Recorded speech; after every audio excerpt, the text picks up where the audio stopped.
Whee!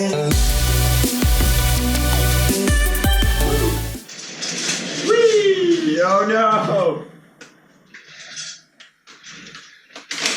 We overshot it, guys. We overshot it. So, as you know, this is the Nerf rival Hera. It is part of the Phantom Core line. It is ultra super duper sweet. It's essentially a semi-auto rival pistol. However, it is getting stock performances right now, even with the rechargeable battery pack inside. So, I mean, stock performance is still excellent. It's right at around 100 FPS. We're actually going to leave this off. We're going to drop the magazine. This is a really sweet, very cool blaster. However, it is time to do a proper modification guide for it. So let's get right into it. Not a whole lot to talk about other than the blaster will come apart in, I believe, pieces. It looks like the majority of the white and the black pieces are separate molded pieces. So these are all Phillips head screws. Let's get at it like a bad habit.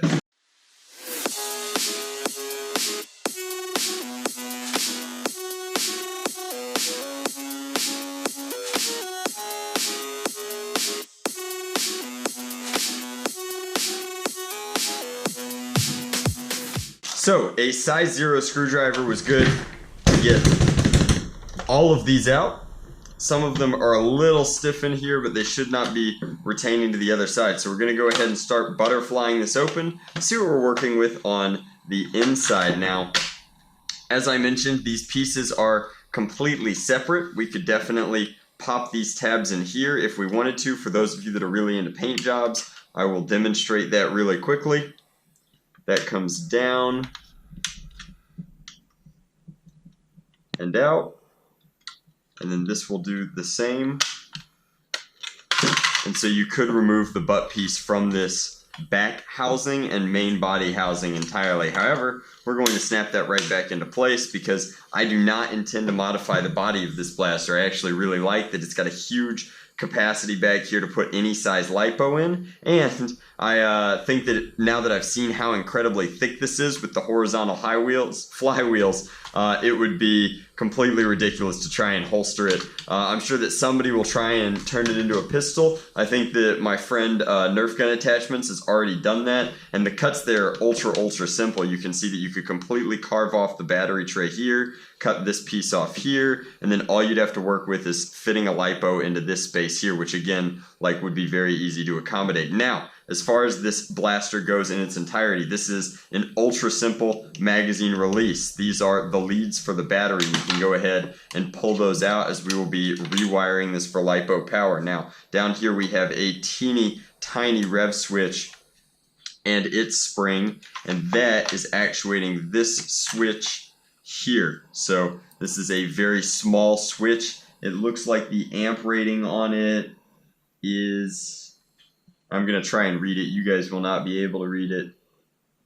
250 volts at 5 amps. So that will not serve our purposes. We're going to have to replace that or MOSFET it. It's going to be tricky because we will be using lipo power. Now, as far as these internals go, they should all kind of come out at once. This is, of course, our muzzle device. This is a sight piece. If you were painting this, you'd take all of this out. But this is a pretty good look at what, like, the beating heart of a rival blaster looks like, in that there isn't a whole lot going on here outside of the flywheel system and the actuator, and this one should be relatively unique in that regard. I'm going to go ahead and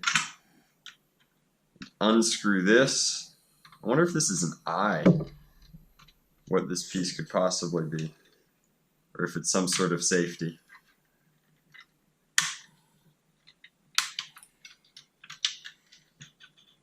Not a clue what this was doing. So pull that out. Really difficult getting this out because there is a screw on the other side. So, ta-da, mystery screw, something to hold the internals in very securely from both sides. And once we've got that out, this should slide out easily, and we can take a look at the actual flipper mechanism here. So, move this. This appears to be another safety. This is the electronic component of the jam door piece, and it does not want to come out easily. So we will be gutting that and removing it from the circuit. Same motors that go into the Zeus. And then over here you guys can see this is how the flipper works. So there's a piece attached to the trigger here. Hit whoop as I just moved it out of place. As we pull back, it flips through, and then inside there's a wheel here, and that flips a new round into the flywheel system each time. So very simple, very intuitive device that they've used to pull rounds out of this, which fits up in like so, and then from there flip them through into the flywheels. Now, rivals are a super high torque system, so it's very, very difficult to push the rounds through when they are not spinning, as they almost crush them in half. So I will not be able to show you fully how that moves through, but we're going to go over to the soldering iron. We're going to desolder these leads. We're going to get everything completely off of the board. We're going to put in a new switch for our rev mechanism, and we are going to get through this. This should be a relatively simple modification for those of you that have done electronic blasters in the past. However, if this is your first electronic modification, it could be somewhat complicated because the pusher mechanism is so novel and different. Alrighty guys, so these are our internals. We're going to go ahead and cut off these grounding leads that are attached to the motor cans. Snip there, snip there. Now the only thing holding these boards and all of our gunk onto the actual blaster itself is these boards and how they're soldered onto the cans. So we're going to come in here, just apply the soldering iron as we gently pull the boards up, and now we have exposed leads. There are of course wires going through. We'll do the same thing over here. We're being very careful not to melt any of this orange plastic, and there as well. Now these wires should come out just like that, and we have completely removed our circuit. So you guys should be able to tell here on camera, since we are filming in 4K. Comment down below 4K if you really like 4K content, guys. So this is the wire that Hasbro uses. It doesn't have nearly as nice stranding inside as the wire that I'm about to use. So I'm going to show you that. This is very thin. I want to say there's maybe 10 strands of copper wire in there and a very thick jacket. And this is my silicone insulated wire that we'll be rewiring it with. This is 18 gauge. I want to say that what Hasbro's using here is 22 gauge. It's a little bit thinner. It's not ideal for our purposes. And then if you take a look, the wire that I'm going to be using has a ton of very fine strands of wire, which lends it to our purpose much nicer. It has more flexibility, and it's much easier to solder through and get stronger bonds. So I will start splicing up a loom for this, and then we will eventually attach that to a much better switch. And so this is a 5 amp switch down here, and again I have switches like this in the workshop, which are 25 amp switches, and they should handle the current much nicer, much better. So let's get to it.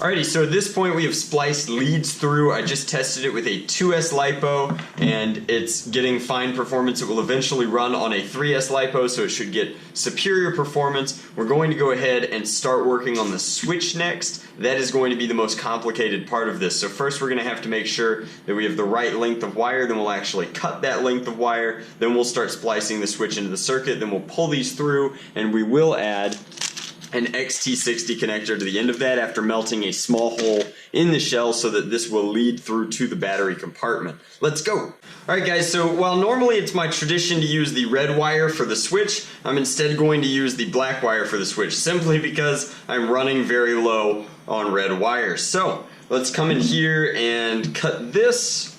We will not be needing all of it. I want a decent length though, so that we definitely have enough room to get the XT60 connector out and easily install and detach our batteries. That's just a whole lot nicer than the alternative. It's better to have more than less. So we'll isolate that lead, and now this one is going to have to come down here and have some sort of interplay with the rev switch here. So the objective is going to be to get this to interact with this higher amperage switch. However, there are parts of this switch that we just do not need. So first off, we are not using any feedback, so we do not need this tab on the switch.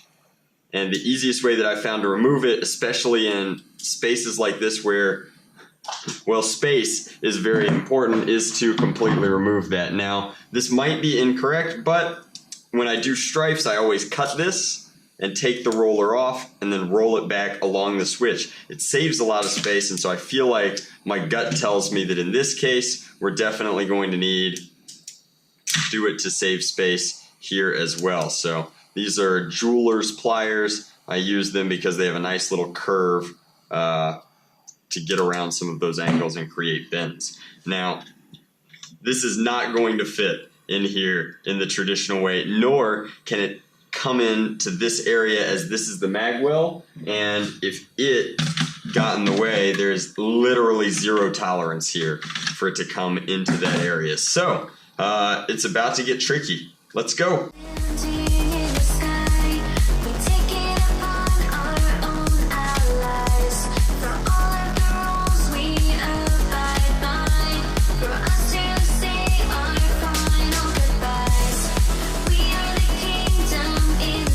We're definitely going to have to Dremel out the switch itself just to make room. This is nuts.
So at this point, guys, we have delicately assembled this in such a way that the switch, the new switch down here, will in fact rev the flywheels in the proper direction, and we can start putting things back together. However, before we actually accomplish that, this is such a precarious and honestly irreplicable set of dremeling marks that I've made to make sure that this switch cover teases in just like this and barely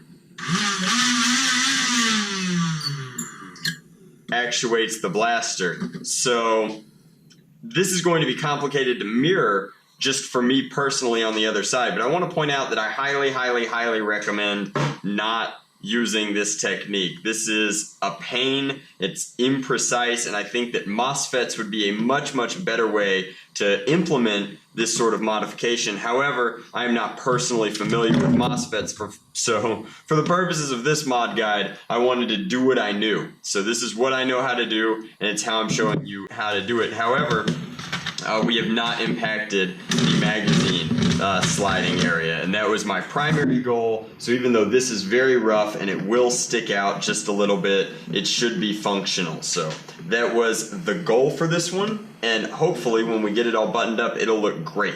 I'm gonna Dremel that out, I'm gonna seal it up, but we've got our XT60 heat shrinked on. Everything should be good to go.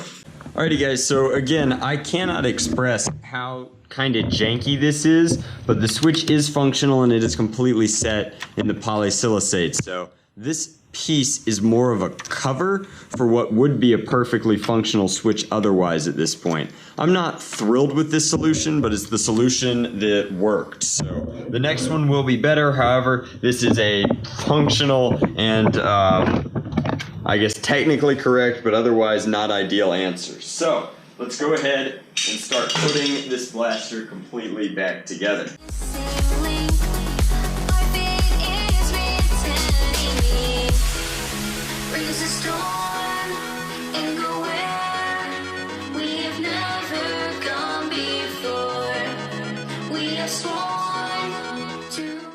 Alright guys, now all that's left for the Hera mod guide is to come in, use our XT60 connector, plug in a 3S LiPo. Normally I add foam in here to prevent the rattling, but since this one is just being tested indoors right now, there's no need for that. Throw this cover on, lock it down, and we should be good to go. Now, there's already a 7-round magazine loaded up in here, and you can kind of see how the switch juts out just a little bit more. I bridged that with bits of polysilicate adhesive so that it's still like relatively clean, but you can tell that this profile has definitely been changed permanently. Again, I think MOSFETs in the future, but for the first one, I mean, I think that this is totally acceptable. So let's see if our performance has gotten to where we want it to be. Hopefully it is on par with Sauron, if not better, due to the way that the flipper works.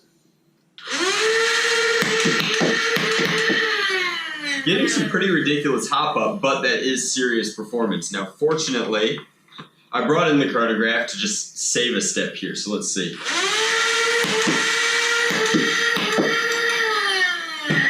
There was 119, 123, 121, so floating around 120. We have a 12 stick here, and we are shooting headshot ammo. Of course, I really like the headshot ammo. Let's see if we can break 125 maybe here.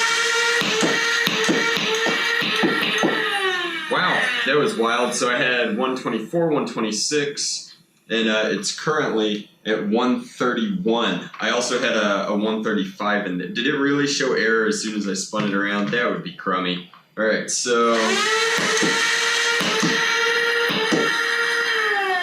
120 and then a duplicate 120. And then another 130. So the consistency is floating in and around that like 15 FPS between, I guess, 115 and 130-ish. Very solid performance, definitely an upgrade. There are obviously no locks. The safety switch has been removed completely. It can now fire with the jam door open, which is kind of cool because I think I still have a round so you guys can see